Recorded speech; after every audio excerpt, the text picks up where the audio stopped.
Vergonha é um sentimento de insegurança por medo do ridículo. É uma vergonha, é uma desonra pública. Esse sentimento não foi feito para os filhos de Deus.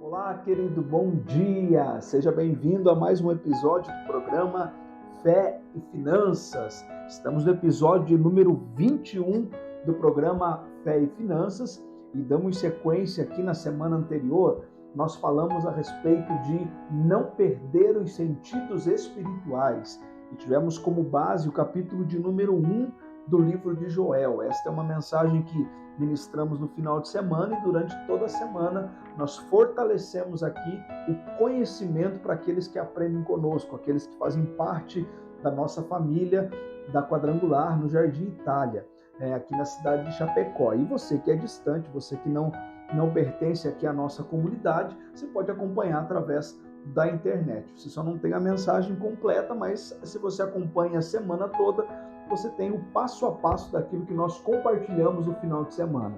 E nessa semana, a palavra que eu quero, que foi compartilhada no final de semana agora, e eu quero reforçar com vocês aqui, tem por tema, e não serás envergonhado. Eu quero ler Joel capítulo 2, o versículo em especial do 25 em diante, depois eu vou comentar um pouco aqui, onde diz assim: restituir-vos-ei os anos que foram consumidos pelo gafanhoto, migrador, pelo destruidor, pelo cortador, pelo grande exército que enviei contra vós. Comereis abundantemente, vos fartareis, e louvareis o nome do Senhor vosso Deus, que se ouve maravilhosamente convosco, e o meu povo jamais será envergonhado. Sabereis que eu estou no meio de Israel, e que eu sou o Senhor vosso Deus, e não há outro, e o meu povo jamais será envergonhado. Então, essa é a base, que eu quero compartilhar com vocês sobre o povo de Deus não ser mais envergonhado. Na semana que passou, nós falamos justamente sobre não perdermos os sentidos espirituais. Então, aqui existe uma promessa para aqueles que mantêm o seu sentido espiritual, aqueles que se mantêm atentos à vontade de Deus, ao querer de Deus para a sua vida. O que acontece é que muitas pessoas, como acontece no capítulo 1 do livro de Joel, se embriagam, perdem os sentidos espirituais e vivem a vida do seu jeito, da sua maneira. E muitas vezes acabam sofrendo os ataques dos gafanhotos de todos os lados e não despertam. Começam a viver uma vida de vergonha e de humilhação. Eu anotei aqui, inclusive, o que significa vergonha. Vergonha é um sentimento de insegurança causado por medo do ridículo, do julgamento dos outros, timidez, acanhamento, desonra que ultraja, humilha, opróbrio, ou seja, uma grande desonra pública. A vergonha é aquele sentimento que a pessoa ela não tem coragem de expor a sua vida, de falar de si mesma, dos seus planos, dos seus projetos, porque ela se sente envergonhada, ela tem medo daquilo que os outros vão falar, porque a vida que ela está vivendo não é a vida que Deus planejou para ela. Querido, entenda uma coisa, a vergonha não faz parte do povo de Deus, não foi um sentimento criado para o povo de Deus viver. Por isso que aconteceu o que aconteceu no capítulo 1 do livro de Joel, para despertar o povo, porque não era essa a vontade de Deus para eles. Por isso Deus enviou o exército, os gafanhotos, que vieram para acordar, para fazer aquele povo recuperar os seus sentidos espirituais. Eu compartilhei aqui na semana anterior e reforço aqui, por isso muitas situações acontecem na nossa vida, na vida do povo de Deus, para que haja esse despertamento, para que haja, esse sentimento de eu preciso viver, eu preciso voltar e entender qual é a vontade de Deus para a minha vida. Eu não posso continuar vivendo desse jeito, eu não posso continuar vivendo desta maneira. por exemplo, pessoa que sofre hoje com as doenças psicossomáticas, que é o mal desse século, depressão, ansiedade, angústia, insônia, né, tantas outras, essas doenças causam para as pessoas também um desconforto, causam para elas uma vergonha. E o despertar de Deus, o chamado de Deus para nós, é acordarmos para a vida e entender que isso não é para nós. O povo de Deus não foi chamado para ser envergonhado. Então, toda a vergonha que aquele povo estava passando, por terem perdido os sentidos espirituais, poderia ser removida da vida deles através de uma atitude. E é isso que eu quero que você aprenda nesse primeiro episódio, nessa segunda-feira. O que você pode fazer para que toda vergonha, toda humilhação seja removida da sua vida e você passe a viver uma vida com propósito diante de Deus, uma vida sem vergonha, uma vida sem humilhação. Como no último programa, na sexta-feira, eu falei a respeito de honra e alegria, que são sinais visíveis de quem não perdeu os sentidos espirituais. Sabe, viver uma vida cheia de vergonha é viver uma vida desonrada. Viver uma vida com honra é uma vida que você tem, sabe, tem alegria, tem prazer, tem satisfação de contar para os outros, de compartilhar a respeito dela.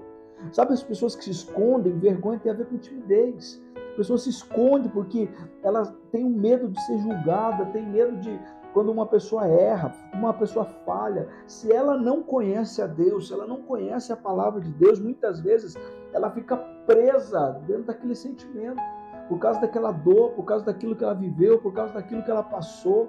E tantas pessoas hoje estão presas emocionalmente, pessoas que estão cativas mentalmente, por causa dos seus erros, por causa das suas falhas, não conseguem se libertar e viver uma vida plena na presença de Deus. Querido, o que passou na sua vida, passou. Eu não sei o que você viveu até aqui, eu não sei quais foram os teus erros, eu não sei o quanto você falhou nesta vida, mas eu sei que o tempo que você tem para viver é hoje. O ontem não volta mais. Você tem uma vida daqui para frente. Você precisa viver hoje para desfrutar amanhã aquilo que Deus tem para você. Não pode ficar preso ao teu passado, porque você não vai mudar uma vírgula do teu passado. Por isso, quando o Senhor chama aquele povo, no capítulo 2 de Joel, ele diz assim: ainda assim, agora mesmo, diz o Senhor, convertei-vos a mim de todo o vosso coração, com jejuns, com choro e com pranto. Uma conversão ao Senhor de todo o coração, ela é sacrificial. Você precisa decidir, deixar de lado os desejos da tua carne, as tuas vontades. O jejum é para fortalecer o teu espírito, para você se aproximar de Deus, para você ter uma conexão espiritual com Deus. Abrir mão dos teus desejos carnais. E quando diz com choro, ele está falando com tristeza. Sabe, tristeza por você não estar vivendo a vontade de Deus. Tristeza é aquele sentimento mesmo de, sabe, é uma vergonha essa vida, não é essa vida que eu quero. E o Senhor está esperando que o seu povo se converta a Ele de verdade. Sabe, com tristeza, com choro. E aqui ele diz com choro e com pranto. O pranto é uma guerra, é uma luta. Sabe, é você dizer, eu não quero mais isso, chega. Não aceito mais viver esta vida, eu quero viver a vida que Deus tem para mim. E na sequência ele diz assim, rasgai o vosso coração e não as vossas vestes. Está falando de verdade, de sinceridade. Não adianta você viver uma vida de humilhação e de vergonha sozinho e na frente dos outros tentar mostrar uma vida que não é a vida que você tem. Tentar viver uma vida de aparência. É ser sincero diante de Deus. Tem gente que às vezes consegue enganar todo mundo, mas a Deus você não consegue enganar. É chegar diante de Deus e dizer, Deus, a vida que eu estou levando não é a vida que o Senhor tem para mim. Não é aquilo que o Senhor projetou, não são os teus planos, não tem a ver com o teu propósito na minha vida. Eu quero viver a tua vida, eu quero viver a vida que o Senhor tem para mim. Por quê? Porque a promessa do Senhor diz que quando você se converte a Ele de todo o teu coração, quando você se volta a Ele de verdade, Ele diz, restituir-vos-ei os anos que foram consumidos, tudo aquilo que foi tirado de você, tudo aquilo que você perdeu ao longo da vida, todos os teus erros, as tuas frustrações, as tuas decepções, o Senhor diz, eu vou restituir. Ou seja, você vai conquistar muito mais do que tudo aquilo que você perdeu. E aí a sequência diz: comereis abundantemente, vos fartareis, louvareis ao Senhor teu Deus, ou seja, vai ter alegria na tua vida e jamais você vai ser envergonhado. Essa é a palavra desta semana. Guarda esta palavra desse dia. Amanhã nós vamos dar sequência nesse texto, porque existem muitas promessas de Deus para a nossa vida, mas tudo começa com essa conversão genuína, com esta conversão verdadeira. Amanhã nós vamos se aprofundar mais nesta palavra, falando a respeito dessa conversão genuína, de rasgar diante do Senhor o coração e não as vestes. As vestes eram um sinal público de humilhação, mas por dentro muitas vezes não havia esse quebrantamento, e sem esse quebrantamento verdadeiro diante de Deus as coisas não acontecem. Pensa a respeito disso. Como está a sua vida hoje? Você está se sentindo honrado? Você vive uma vida que você tem prazer de compartilhar, de falar para os outros que Deus está contigo, ou você se sente envergonhado? Porque se você está se sentindo envergonhado, está na hora de você se voltar de verdade para Deus. Porque a vida que Deus tem para você não é uma vida de vergonha e de humilhação. É uma vida de honra. É uma vida digna de um filho de Deus. Quero orar por você. Meu Deus e meu Pai, em nome de Jesus, eu oro pelos teus filhos. Desperta, Senhor, os seus. Porque quando nós olhamos para a sua palavra, nós aprendemos, Pai, que o Senhor tem para os seus filhos uma vida abundante, uma vida próspera, uma vida, Senhor, de honra, de dignidade, não uma vida de vergonha, de afronta e de humilhação. Eu sei que tem pessoas que estão acompanhando esse programa que há muito tempo se sentem envergonhados, não conseguem agradecer ao Senhor, se alegrar com a vida que estão tendo, por causa de uma situação ou outra na vida. Senhor, abre o entendimento dos teus filhos para que eles busquem o verdadeiro alimento que vem da tua palavra, que eles busquem verdadeiramente conhecer ao Senhor e conhecer a sua palavra para desfrutarem nesta terra da vida abundante que o Senhor nos promete, da vida abundante que o Senhor tem nos feito viver nesses dias, Pai. A honra, a dignidade, a restituição daquilo que foi perdido. Abre os olhos dos teus filhos e abençoa aqueles que estão conosco neste programa, que estão ouvindo agora e que vão ouvir daqui a alguns dias, eu não sei quando, mas quando chegar esta mensagem, chegar esta oração até este filho, que haja nele um despertar para ele viver a vida que o Senhor sonhou e planejou para ele. Em nome de Jesus. Amém. Querido, que essa palavra traga edificação, traga restauração, avivamento para a tua vida. E se foi bênção para você, não deixa parar em você. Compartilha com mais alguém, faz esta palavra chegar mais longe. Vamos juntos semear as boas novas do reino. Que Deus abençoe a tua vida, tenha um ótimo dia e até amanhã, se Deus nos permitir.